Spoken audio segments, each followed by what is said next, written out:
Good evening, ladies and gentlemen, and our scouts in attendance. Can you hear me out there? Yep. Yes? Welcome to the September 19th meeting of the Hyde Park Planning Board. Please take note of all the exits around the room. In case of mishap, now join me as we salute the American flag.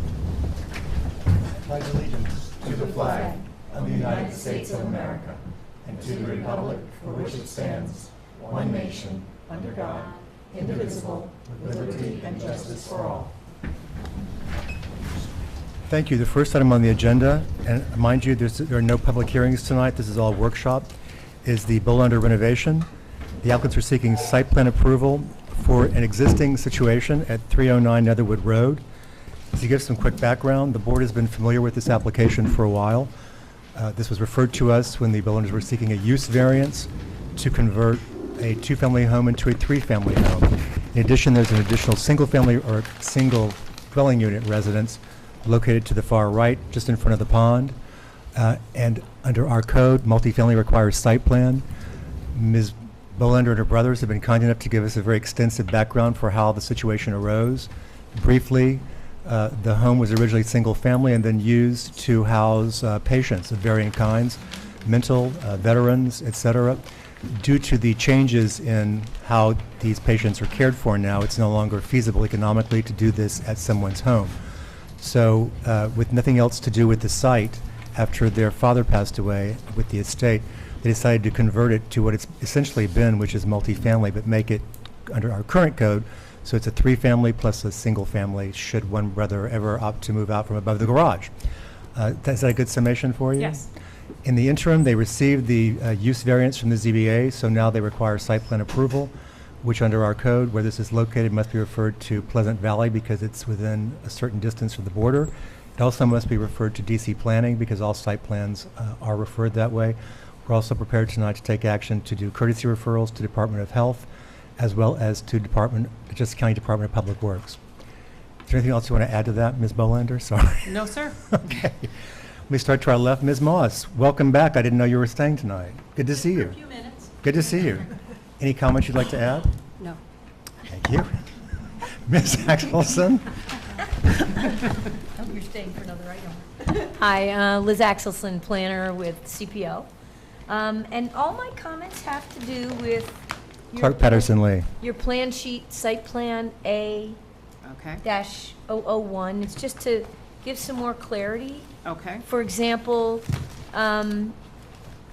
if you could label wooded areas to remain in, let's see, it looks like the northwest corner, the southwest corner.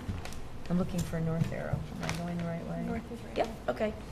And also along the road, on the southern boundary to the east of the driveway, it looks like there's a wooded area. Mm-hmm.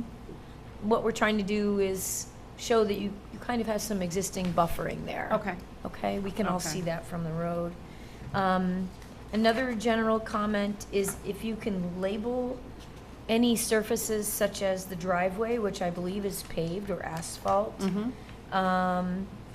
The sidewalks, which I believe are concrete. Yes. We see it on the survey, but this sheet, A-001, is your site plan. Mhm. So it would help to have those things labeled. Okay.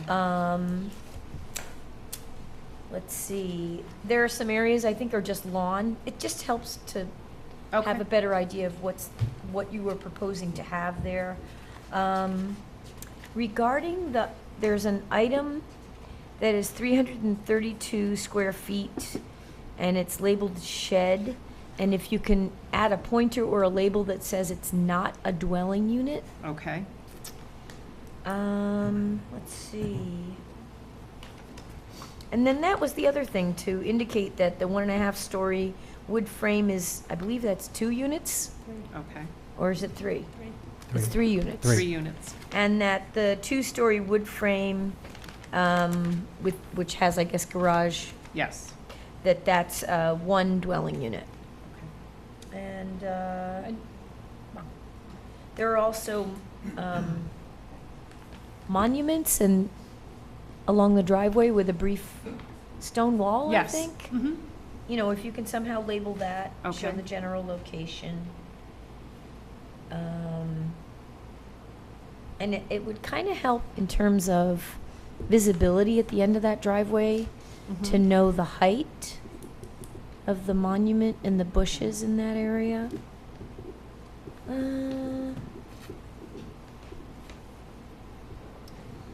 Those are my main comments. Okay. We can certainly do that. Thank you, Ms. Oh, Axelson. wait, one more Yes. thing.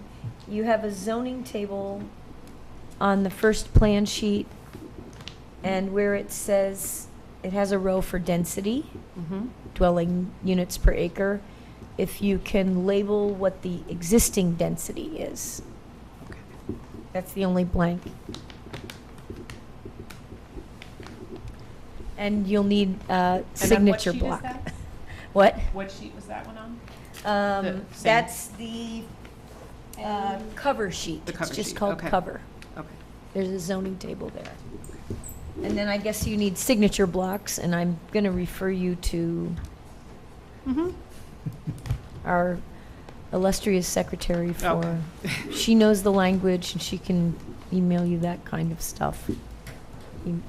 I think that's it for me. Thank you, Ms. Axelson. Ms. Polidoro, any comments?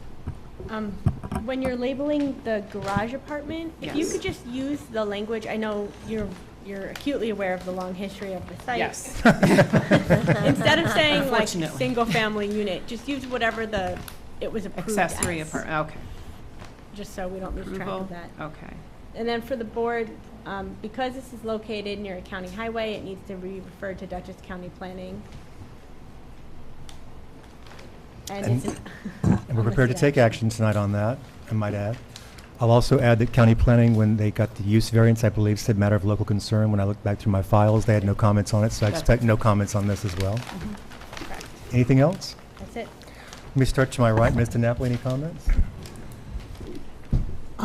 I thought there was one more labeling issue we wanted, but I could be wrong from the agenda meeting, which was to label the shed as that it's not an accessory apartment and it will not be a living, no one will be living there. Okay.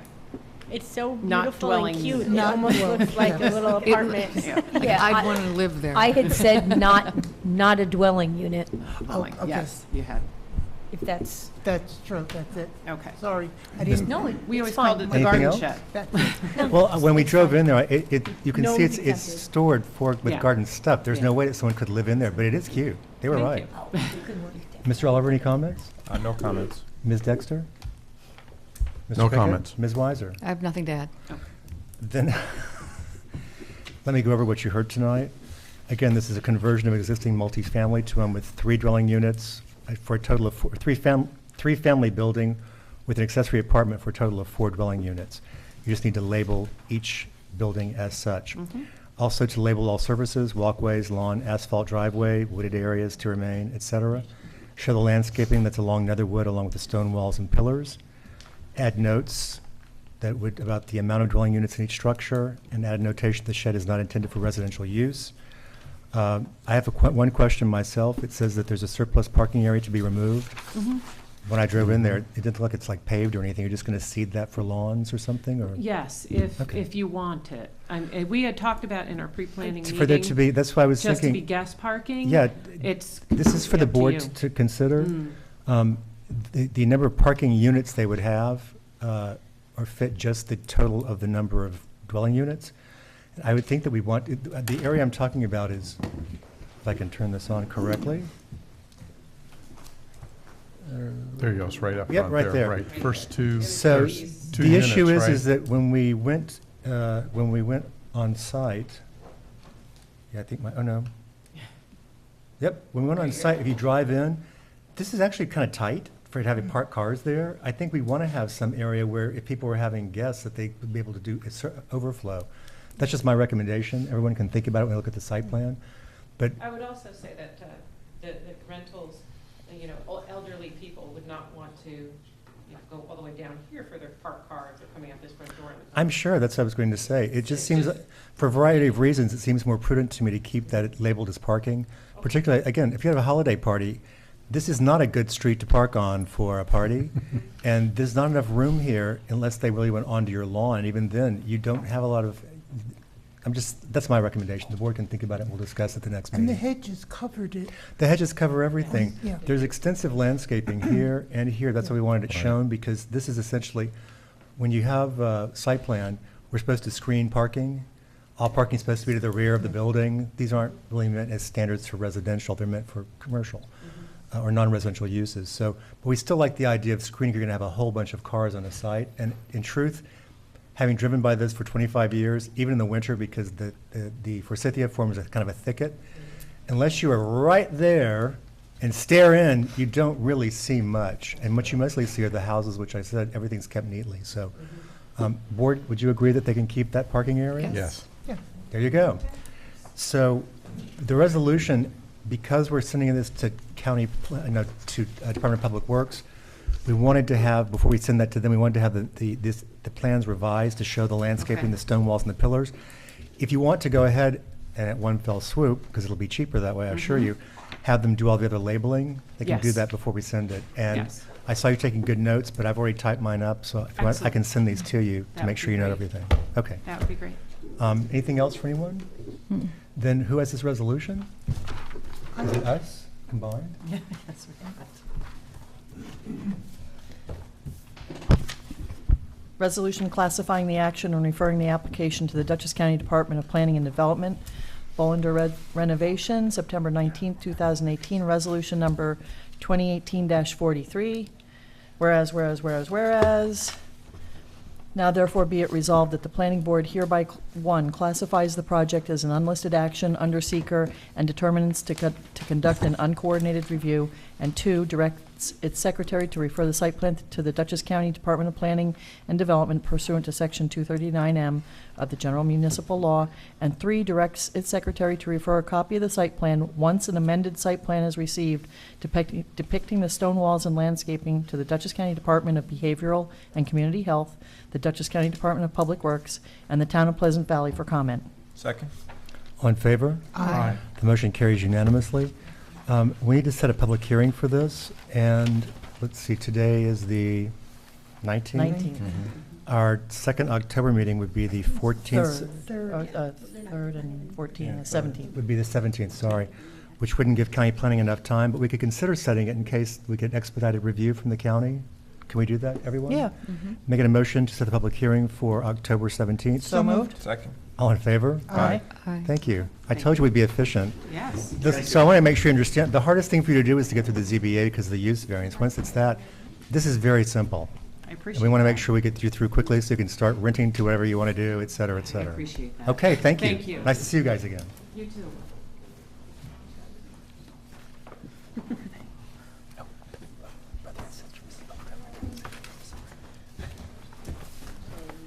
That might have helped. The next item on the agenda is a pre-application meeting with the board. For everyone's edification, normally we have pre-application meetings with the zoning administrator and myself, but tonight we had a request to do it with the board, which is also in our code. These are for ATHANAS East Solar Farm, ATHANAS West Solar Farm, Cream Street Solar Farm, which has 2 different solar farms at it. Gentlemen, come on up. Please state your name into the microphone for the record.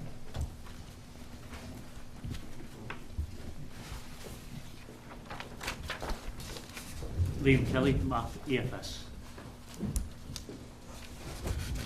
Rob Grant, MAP EFS.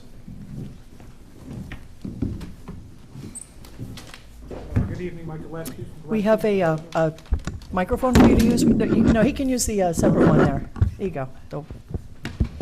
Yes. Mike Gillespie from Gillespie and Stokoza Consulting Engineering. Thank you.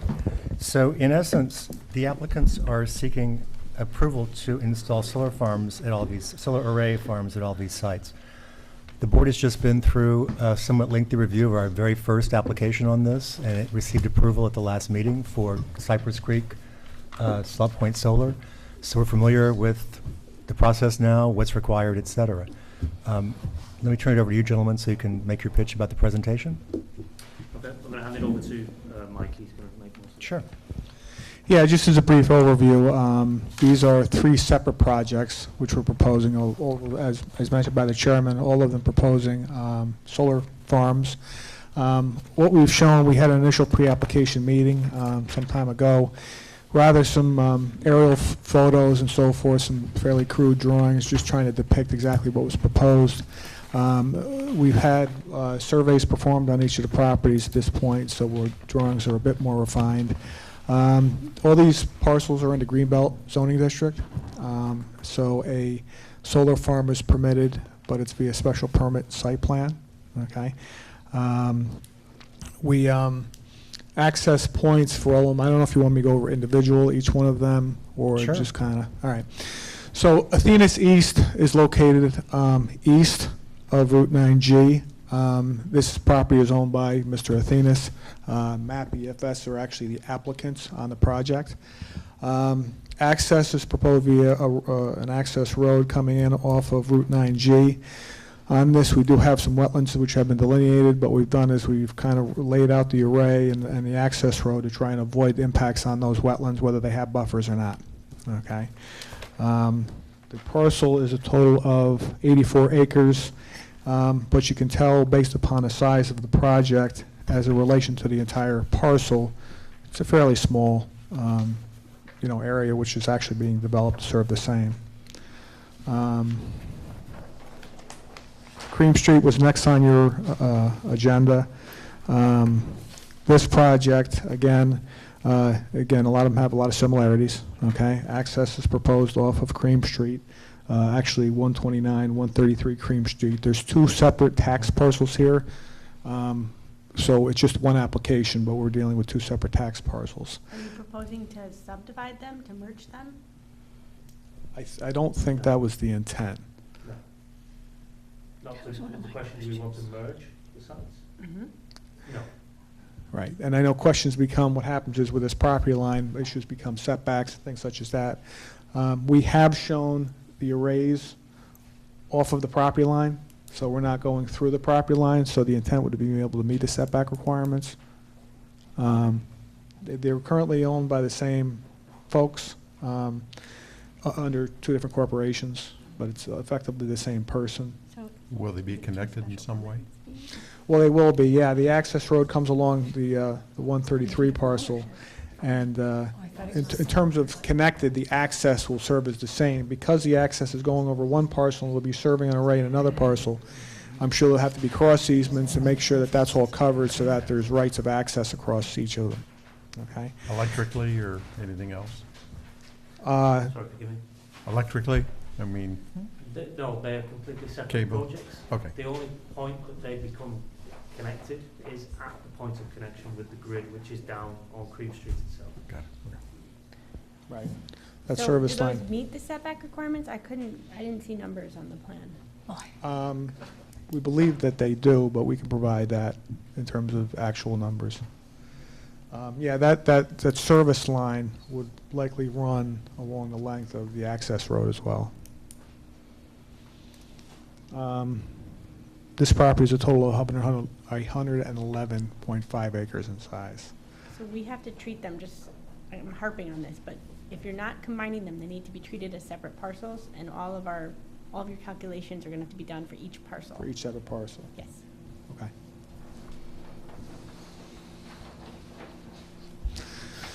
The last one we propose is ATHANAS West, west of Route 9. This is 9G. This is also owned by Mr. ATHANAS. This property gets a little more intricate in that it runs along the edge of Crum Elbow Creek. So we have a pretty significant amount of wetlands that reside along that. Again, they've been located. Once again, we have located the arrays in areas outside the wetland and buffers and so forth. Access itself is actually proposed off of Sycamore Drive to get to both of these arrays. But the actual service line is actually proposed to go right out to Route 9G. So just the proposal is there will be a permanent access. Can you please speak into the mic? Sorry, forgive me. There will be a permanent access, and there'll also be a construction access. So during the construction phase, we will not come through, forgive me, is it Sycamore? Sycamore, we will not come through there during the construction phase as a residential area, so there will only be minimal traffic through there. Once the construction is complete, the permanent access will be off there.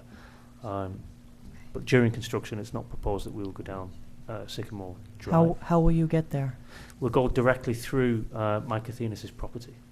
How do you cross From the where? creek? Well, during construction, we can walk across it. There is a bridge there.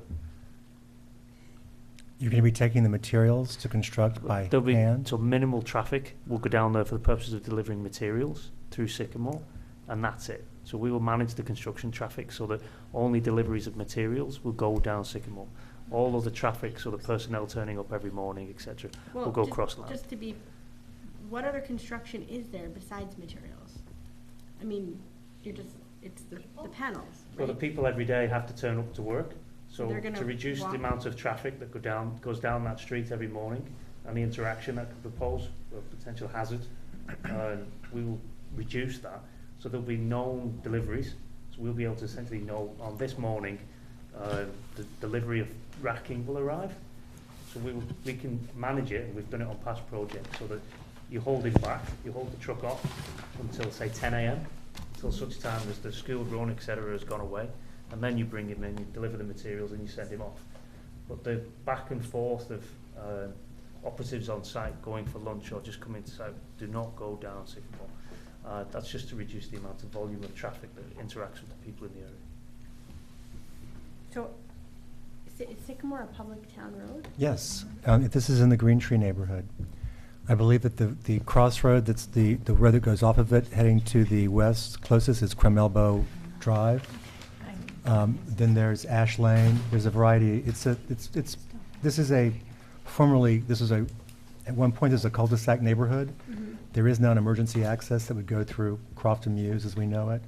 The individual who owned Crofton Mews purchased a house and created an access easement there. So if there's flooding or something at the beginning of the entry to Green Tree, there is a way for emergency and fire safety vehicles to reach it.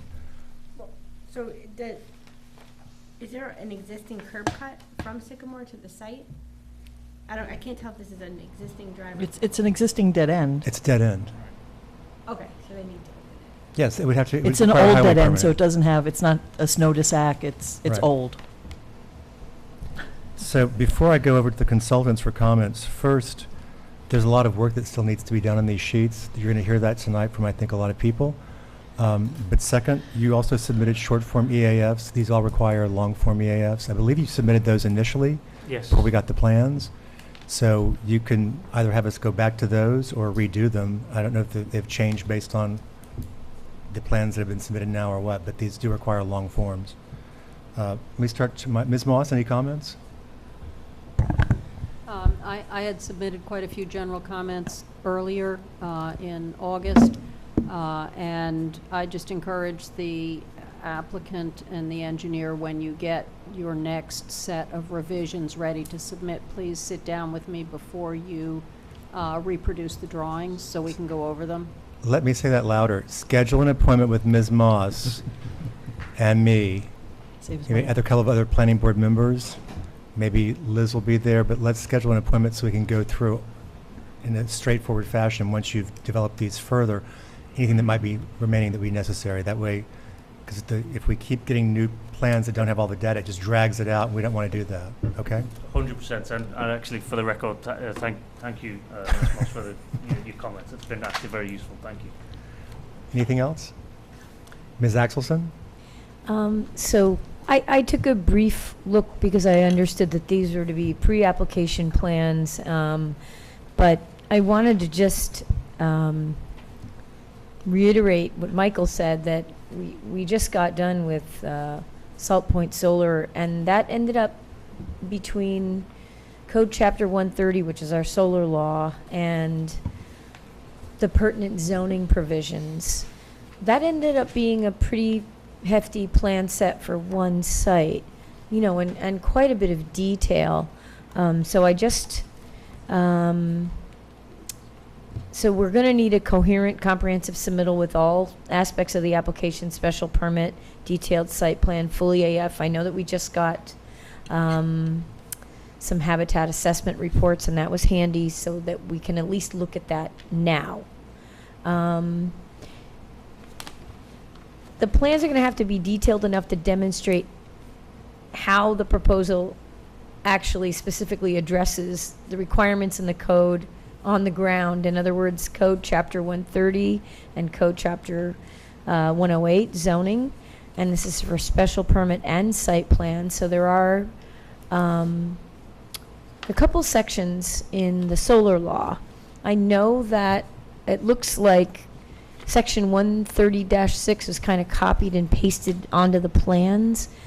And I would just suggest that maybe isn't the best way to handle the zoning requirements. And in fact, both Sections 130-6 and 130-8 include requirements and standards, but 130-8 specifically deals with solar farms. So there will be some items from sections 130-6 through 130-8 that are going to give you various requirements that would have to be demonstrated in how you're laying out the solar farm, the access, fencing around, and also your stormwater maintenance and other types of easements, your stormwater improvements, access to those improvements so they can be maintained, et cetera. Let's see now. Then in addition, under zoning, you'll be dealing with site development standards and special permit. So I'm just going to give you a couple sections in zoning. 108-4.5 deals with site development plan standards, and that's a pretty lengthy section. Some of that will not apply, but some of it will. So you. Sorry, forgive me. What was the reference on that section? It's 108-4.5. 108-4.5. And that's for site plan. So, you know, it's a lot different if you're building a commercial plaza than a solar farm. So This section includes things like sidewalks are required between all uses that you would request a relaxation of that standard for, because you don't necessarily want to have sidewalks. You're not going to have people walking around there. But it also deals with screening. The code requires screening between residential and non-residential uses. This is a non-residential use, and you have housing along the southern side of Mr. Athanas' property. The screening must be located on your side of the parcel, and it's up to the planning board to determine the degree of opacity. So if there's if there's natural vegetation there, i.e. trees, if they're the kind of trees that are going to lose their leaves in the fall, then we need to probably have some evergreens or something interspersed in through there, that sort of thing. But all those sections need to be met. And as Liz said, there are criteria for a special use permit. So in your narrative, when you submit, you'll need to show how you meet the narrative. It's pretty easy. It's just impacts on the character of the neighborhood for a special use permit. So I think you can do it. It's just a matter of providing it in the narrative, because it'll go into our resolution. Does natural existing trees and so forth count as buffering? It does, but if they're, again, deciduous trees that have no leaves during the winter, then they do not count toward buffering according to what we think. Okay. 'Cause it's supposed No to matter be what the screened width. throughout all seasons, all 12 months. So in the last application for the solar plan, the site had been denuded of trees because there was an anticipation of maybe putting in A farm. a farm for hops. The owner actually has a brewery. And then as soon as it was cleared, apparently you solar people have like some sort of software app that can detect, whoa, clean space, like a farm. And so he got a letter, like 3 months after clearing it, he got a letter saying, we were proposing a solar farm for you. And the amount of money he could make through the lease of the solar farm was much higher than he can make just selling hops to his own business. So because he cleared down everything, we had them put a series of evergreens along Dorsey, where residences can see it. More interestingly, at least to me, there's a Peach Hill Park across South Point Turnpike that's actually very high, and it's got some gorgeous vistas. This is a public benefit use. And so we don't want to occlude, somehow shadow, obviously, these solar arrays so they don't take in the energy they need. But because this is looking down, we had them put in some white pines on a slope so that when they're mature, we usually don't use white pines ourselves because they lose their lower limbs and they grow so fast. So if you're looking from a house next door, you're just going to see a trunk with green up above. But because of the height of this, they'll be looking down, and this will effectively block some of the view from people who are looking down from the park. So we'll work through landscaping with you, but that is a requirement. And I think that's probably the biggest objection we ever have to any of these is if a residence is nearby, it would be noise, glare, and screening. So we're just making sure you're aware of the screening issues. And I'm sorry to mean to interrupt. No, Please no, no, no, continue. no. Pray continue. Elaboration is very helpful. I think the intent here tonight is give as much guidance as we Right. can. Then the green belt is the zoning district. On each plan set, we're going to need a zoning district table that's going to show, what's on there now is just a copy of the bulk table from the zoning, and you might as well delete that. And what we're going to need is a table that has a column that says the type of requirement, another column that says what that requirement actually is, so coverage, maybe, whatever the coverage is. And then we would want to know the existing condition and the proposed condition in two separate columns. Now, Victoria rightfully pointed out that for the project on Cream Street that has 2 lots, you should do a zoning table for each. So we'll need all those calculations for each. The Greenbelt District standards are also development standards, and they're in zoning section 108-5.3. There are also some special use permit standards. I'll just tell you the citation, 108-8.4A. But most likely, the standards in the solar law are going to be the most important ones. And then there are site plan elements and standards also in the zoning, 108-9.4 and 108-9.5. So I also saw the solar code excerpt on there. So again, we want your plans to show how you're going to address those things, not just have the language on there.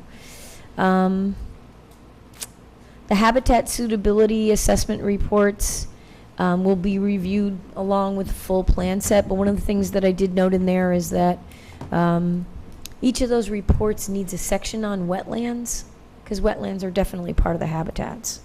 And typically, we get some kind of a wetland map other than what's inserted in there, which is, I think, from parcel access. So we'll need, detailed wetland delineation right on the map, and have it be really clear. Some of the we either need the items that you're using to show the wetland labeled to say those are wetland flags, or put it as a legend item, so that it's a little clearer. Let's see. I think, Liz, we could probably provide we have separate wetland maps that highlight the actual wetlands themselves, so we can provide that as an existing conditions type. I think plan. an existing conditions plan would be, you're going to need to do that because of site plan anyway. So yeah, an existing conditions sheet would be very helpful. Actually, showing- that's required under the code. It is required. Okay. But it would be helpful too. And then I know that for Salt Point Solar, we ended up taking a look at areas nearby from which the site would be viewed. And I think it would be helpful to the board if you could give us just a brief narrative and a map that shows nearby roads where people travel often, or nearby parks or community things where people might gather or travel frequently, so that we can start to look at what points would the site be viewed from and what impact there may be there, so we can start looking at that. Okay? Thank you. Ms. Polidoro? Well, Liz's list was very comprehensive, but when you go back, I mean, things that the board needs in order to evaluate the environmental impacts are lacking in this submission. So, like, for example, on ATHANAS West, it looks like there's a wetlands crossing in order to install the solar array, but I'm not sure if this is a federal wetland or a state wetland, if it's regulated or not regulated. So, we just need to know what other entities are going to be involved so that we can bring them into the fold during our seeker review. If it is a state wetland, it would be helpful to show the buffer around it, the adjacent area, so that we can see where that extends to. I understand a habitat study was submitted. I haven't had a chance to start looking at it, but any backup data that you have regarding, are these in a check for archaeologically sensitive areas? I didn't do the full EAF mapper blank Right, yet. so basically, we're looking for you to support any statement made in the full EAF with some backup data. So if if any of these are in an area sensitive for archaeological resources, then we're gonna need the next step, which is the phase 1 study. If they're near historic resources, we need them identified. Yeah, we'll check the original EAFs that were submitted. Usually that's part of the appendix that we provide. It sits in there, so. Okay, so yeah, so just looking for you to resubmit the full EAF with the backup data for the board. I'll start to my left. Ms. Weiser, any comments? No, I think that Victoria and Liz are very thorough. Mr. Pickett? Just one comment. I think we were fortunate when we had Salt Point Solar to come in as our first applicant, that it was obvious that they had really gone through the laws and the codes and the details when they brought it to us. And so I just recommend to go through that in detail. And we can do that at the appointment with Ms. Moss if you'd like. But also, it's really clearly laid out under 108, the things that you're required to have in here. You can always ask for waivers or a relaxation of a standard, depending, but you have to be the one to ask that in your narrative to us. Right. So, Ms. Dexter, any comments? I think my only comment, 2 comments, is that I'm going to be relying heavily on our consultants, because at first pass, it looks like you have a lot of work that you need to do, and again, very detailed work. But just looking at the ATHANAS West, I think my initial concern, if you're doing an interconnect at 9G, I'm like, how are you going to get there? And how are you going to get through the wetlands? So I would just see that as some kind of my first concern. But I was just also thinking about what you were saying about, reducing the number of people during construction. Part of the environmental assessment form is we kind of come to expect that during construction there's going to be lots of cars, there could be lots of noise, but it's temporary, and we tend to, we understand that. So if it makes more sense for you to have everything done off of Sycamore during construction, and it makes sense, do it. We expect that. So, just. It's better to make the construction go by more quickly than it is to drag it out. I can tell you from, as all the neighbors will tell you this, the faster it's done, the better it is, because there's less noise and disruption to the neighborhood, rather than trying to kind of string it out, that's all. Yep. So, just looking forward to seeing how this progresses, and thank you. Mr. Oliver? As you go through the process with our consultants and our board, I'm sure you're going to see the details are very important. One thing to look at is 2 things, like a safety and procedures plan when it's up and running, especially with the wetlands there on the ATHANAS West. Access, God forbid there was a fire or some sort of issue with the panels, and decommissioning plan as well. Thank you. Thank you, Chris. That's also the decommissioning plan is required to be part of the application under Chapter 130. Diane? First, I'd like to thank you for coming to Hyde Park and bringing your business here. It's interesting that all of a sudden we're going to have 4 solar farms. 5, we have Enclave coming shortly. Oh, that's right, Enclave. So we might be, the hit parade of Dutchess County. Solar park instead of Have a law and they will come. Yes. Well, Ms. Dexter's going to rely on our consultants. I generally rely on her at these matters. So we kind of share it all. I do remember on the offline meeting, and correct me if things have changed, that the height of the solar panels were going to be 8 feet? Approximately. Approximately. And that you were going to have wildflowers interspersed? Yep. There were going to be sheep? That is the plan. There's Well, a nothing. little hesitant there. The short answer is yes, that's what we want to do. There are issues around taxation, etc., for the land, which I'm hoping to get to the bottom of with your colleagues With sheep? in the town. It's to do with agricultural designation, etc. However that conversation evolves will dictate whether we use sheep or not. But the short answer, I prefer to use sheep. They do a better job.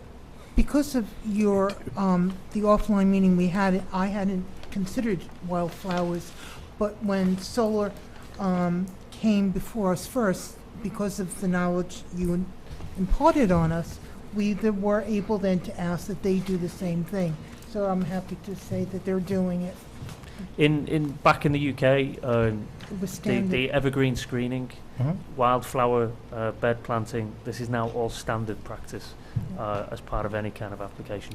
It's sort of standard now here too already, mainly perhaps because of the experience back in Europe.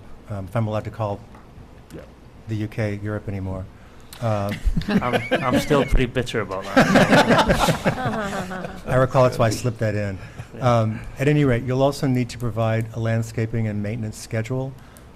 For example, at Cypress Creek, they wanted to propose initially, I believe, the first year they said to get the pollinator mix up and running, it would be 5 mows, then the next year 4, then 3, and then 2 ever after. We prefer as little as possible, obviously, but nothing can grow again to occlude or somehow damage the solar array.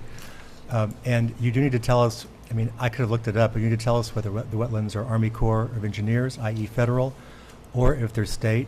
If they're state, then as you know, we commonly call it a buffer, but DEC calls it the adjacent area.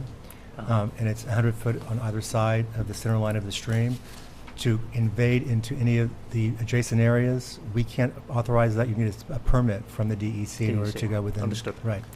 So I don't really have much else to add because these were, again, this is a sort of a jumping off so you can meet with us. But I encourage you to set up the meeting with Ms. Moss. If I can be there, I will be, or at least we'll have another couple planning board members. And you're also welcome to come into the office and take a look at the Salt Point plans. They did evolve. Before you hear us praise Cypress Creek to the skies, I won't. They made their own mistakes too. They thought that there are 2 parcels just like the one on Cream Street, only they had different zoning. So they initially gave us an application that had solar arrays shown on a parcel that's neighborhood where it's not allowed. Then, in their zeal to make sure that they weren't impacting any endangered, threatened, or rare species, we relied on the DEC environmental mapper, which showed no hits for the site.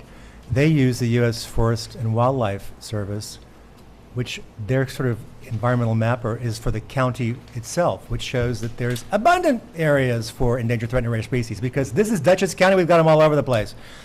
So they, on their own, kind of mucked it up a bit more than what they would have. So they, after we did a neg deck, they told us they needed to revise it based on information that we'd never heard of or seen before. So that's why I say I'm encouraging you to work with us, because we thought we'd already done adequate environmental review.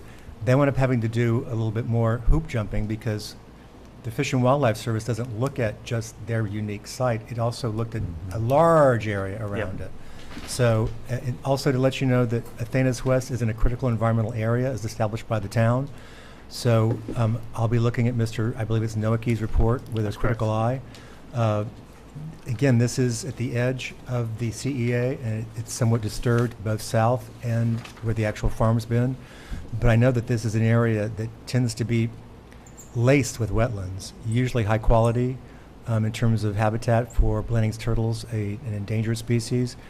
We also have the DEC telling us pretty much everywhere now that if there's an Indiana bat within a mile and a half, you're not going to be able to cut down trees during certain time periods. You understand? And we also now have northern long-eared bats, which are now threatened rather than endangered, that are also within the same category of species in terms of most of the protections offered. So With just different tree removal periods. with different roosting periods, yes. The Indiana bat is pretty much April through October, but northern long-eared is just June 1st to July 31st. And by the way, that's what happened with Cypress Creek, because the study they did, we had not approved the protocols in advance ourselves or even looked at them. our environmental consultant took a look at it and said, the study they did, which they did it at a forest edge to an already cleared area, the measuring devices were all done toward the cleared area, which is great for Indiana bats because they tend to forage in open areas like many bats. Northern long-eared actually go inside the forest, so we had no way to evaluate impacts on northern long-eared, which is why they can't remove trees during those 2 months. So, in other words, work with us and we'll make sure that we have everything going smoothly. Last, and this is going to sound like I'm being mean and a scold, but generally speaking, we don't like to receive piecemeal information. To receive the endangered, threatened, and rare species report from Mike Nowicki when we have nothing else to kind of tie it into isn't necessarily valuable. That's why I haven't looked at it yet. Yep. And it costs you more for our consultants to look at it, everything in a piecemeal rather than getting it all in one fell swoop with a big application that's complete. TAD normally reviews all applications, not normally, has to review all applications to conclude that they're administratively complete, but she doesn't do that for a direct pre-app meeting with us. So that's a way, it's like a good checklist to go through TAD first and then to come back around and circle around. And you'll find that there's plenty of members on the board, as you know, who will meet offline to make sure we get this project going through smoothly. As I said before, when I first met you, we're delighted you're investing in Hyde Park. The town passed a law specifically dealing with these, so the presumption is that the town wants them. And I think that this is something that, going through the last review, I know we were all excited to see that we're one of the first towns that had a law enacted so that you could come through without going through the more cumbersome way that other towns have done it, which is through utility approvals. So when we get more full plans, we'll be sending this also to our Conservation Advisory Council. They came in for their report and recommendations upon. We'll also be referring this again to various agencies. We still have to identify them as we move forward. I have a question. Yes. Mike, does the New York code require that fences be put around the solar arrays? Is it New York State code? The building code or electric code? I don't believe that it does. I think at the end of the day, that's the plan, just for the purposes of protection. Yeah, And sheep. it's more, particularly with the planting and visual impact. The fencing is one thing I'd very much like the town to guide us and tell us what it is that the town would prefer. In past experiences, the fence has been little more than a warning sign. It doesn't provide any security benefit, frankly. For the purposes of allowing local fauna to pass through, there are gaps wide enough for anybody to get through, but it carries the necessary warning signs with electrical equipment. So that's frankly the biggest purpose of the fence that goes around these sites, is just to provide warning signs to meet code. With our last project, they proposed, I believe, an 8-foot-high chain link fence, which under our code must be black, not silver. And that was actually to keep people out. Yeah. It was 7 feet. It was to keep people out, but they originally also proposed barbed wire around the top, which we told them to get rid of. And wasn't it also for the deer? I don't think so. No? I think it's also for vandalism. I mean, these are in remote places where, Yeah, so that's kind of especially that area, there's a ton of ATVers back there. This may seem counterintuitive, but the virtue of the location is the security. If somebody has took the time and effort to go out there, the fence isn't stopping them. Oh, okay. You're probably very right there. So that tends to be what Makes we sense. find. Yeah. So putting a all singing, all dancing fence is just something else for us to fix in the event of vandalism taking place. And actually, Well, this is... I would like your consultant just to check, because for some reason I was under the impression that a fence was required. So. A fence is required. It's Okay. just that I would like you to tell us what you would prefer, because there is code around electrical warning signs, which is absolutely understood and fine. And then there's a secondary issue, which is the security. Mm-hmm. I'm of the view personally that fences only keep out honest people. So if somebody is of the mind to go out to these remote places and want to do whatever it is they want to do, our fence isn't really going to stop them. Even with security cameras, I'm at loath to put them on because I just get a grainy image of, yes, a human stole my panel. It doesn't really tell me anything. Right. You know, so it's down to the town's preference. Obviously, they prefer it green, we'll paint it green or whatever colour it is.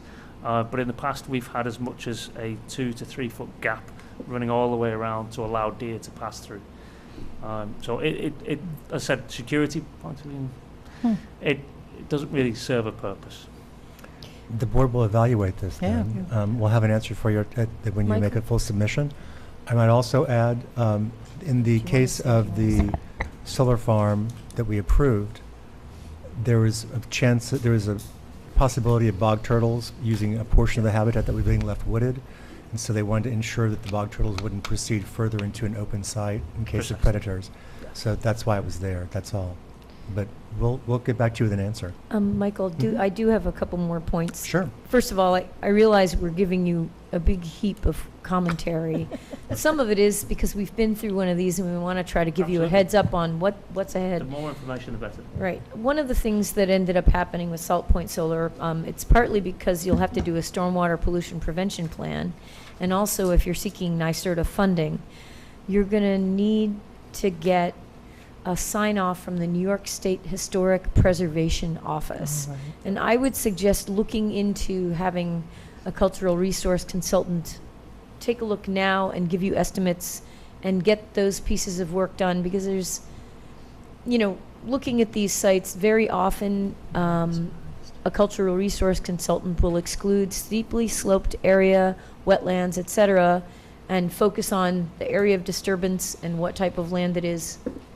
And they do a series of reports. But you will ultimately need the sign-off from New York State Historic Preservation Office, or SHPO.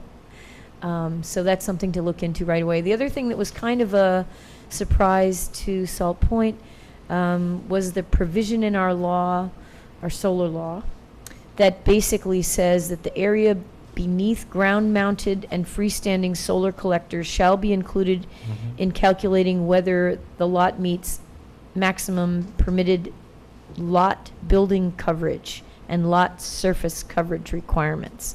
So, for example, when you're using those Greenbelt zoning district standards and you're trying to figure out building coverage and impervious coverage, you have to count the solar panels. It's not just the post that goes in the ground. And the law was amended recently because there was a concern that there wasn't quite enough margin for reasonableness. I don't know that you're going to have an issue here, but just so that you do the calculations correctly the first time. I actually requested that the law be changed to accommodate the two on Cream Street. So that was my understanding from our last conversation. That The law's we been understood we enacted. had to do it, but The town, you have to the town was of the calculate mind. the amount of impervious for each side, and again, the amount of impervious will be for the Cream Street per each parcel. Yep. But we had, it was, the original was what the Greenbelt allows, which is 15%, so I believe we went up to 25%. Right. Right. This was specifically done for these two projects, in other words. And- thank you. You're welcome. And that code citation, just so you know, it's 130-6I. And I shouldn't just say for these two projects, but it made me think, if these are farms, there are likely to be other sites just like this, that we don't want to have that really small amount of coverage if it's going to limit the profitability and ability to provide green energy. Wonderful. Also, you I mentioned think based farm- upon, ag data statement. when We'll you- do the, right. I think based upon the size of the parcels, based upon compared to what we're doing, we should be fine relative to that. It just was, it was one of the parcels off Cream that I thought, that's a little smaller than what I think, considering how much coverage you have there. I mean, if you look at both as one, as you're treating it as one because it's the same owner essentially, Yep. then it seems fine, even combining both of them. But one of them looks small enough that I wanted to make sure that this wouldn't be an error. No, I didn't want you to go to the zoning board of appeals for a variance, basically, because that's a longer process. They only meet once a month. Anything else from the board? Anything else from the consultants? Any other questions from you guys? No, thank you for your Just time. keep us apprised and let us know when you're ready to make the full submission. And more than that, get on Ms. Moss's schedule whenever you're ready. We can go through a complete checklist. Thank you for Okay? your time. Nice to meet you. Nice to see you again. Yeah. Nice to see you again. Nice to meet you. Thanks. The next item on the agenda is a site plan waiver for DLUTOWSKI and OCCOLOWITZ. The applicant's requesting another site plan waiver to install a generator. This is in the Historic Overlay District. It is behind the building. It's actually located at 21 Curry Lane. They're my neighbors. And even if they wasn't behind the house, you still couldn't see it because of the extensive landscaping and hedging. We have the recommendation from the zoning administrator. This is also not visible from either historic site or the river. Who has this this I do. resolution? Thank you. DLUTOWSKI and OCCOLOWITZ, 21 Curry Lane, site plan waiver, September 19, 2018.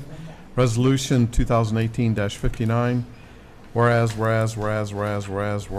now therefore be it resolved that the Town of Hyde Park Planning Board hereby waives site plan requirements for the file entitled DLUTOWSKI and OCCOLOWITZ regarding the specific request as submitted September 17, 2018, and in the building permit application file dated August 23, 2018. Second. All in favor? Aye. Motion carries. The last item on the agenda involves the Asahi Shuzo Sake Brewery. As you know, when they moved the wastewater treatment facility north behind the building, they'd initially shown a generator more or less attached to it. I did not address that because I addressed the overall incursion of the structure, as far Right. deep as it was going. They now had to separate it because they believed, they did not understand that the New York State code is that generators have to be at least 5 feet away from any structure, whether habitable or not. They thought it Okay. was only habitable buildings, Okay. which kind of makes sense that they would make that error. So because to they're now resolve- having a yeah. separate incursion, they asked us to revise the letter. So what I did was just write a separate letter just on that incursion. It's still far less than what the wastewater treatment facility would go, but it's a separate one. Has everyone had a chance to read it? So can I make a motion that we allow the chairman to send the additional recommendation letter to the ZBA for Sake Brewery? So moved. Second. All in favor? Aye. Thank you. And I might add, it looks as though we're moving that the Sake Brewery is moving forward. We all got to see the elevations. You don't have to comment tonight, but we all finally got something I could actually see what it's going to look like as a Yes. human being Yes. walking around. Yes. All that time. I did want to, something hit me today when I was looking at those pictures that maybe we just should mention to them is they keep talking about how the screening of the birch trees, but for like 6 months of the year, not No so much. screening. And so I was just wondering if we should be asking for a sprinkling of some kind of evergreen in there. It's a good point. We'll bring that up. Do you mean up at the building or elsewhere? Their narrative refers to the one along Route 9, Oh. the silver birches, I think, as being dense and blocking, and I'm like, yeah, and then in December, no. And they're keeping the trees that are in the front that are there now, but the pines that are there, they're all along St. Andrews. There's nothing along Route 9 that would actually screen. And maybe that's where they could put them, Yep. instead of Something right there. up on the building. Let's Yeah. discuss that. Yep. Okay, any other business tonight from anyone? Making a motion to adjourn? So moved. Second. All in favor? Aye. Thank you, ladies and Look gentlemen. at that, for a Nice right- meeting. We got out right before hour. seven. Right before 7. Hour. Wow. Nice. Very nice, very nice. Should we go on Friday or not?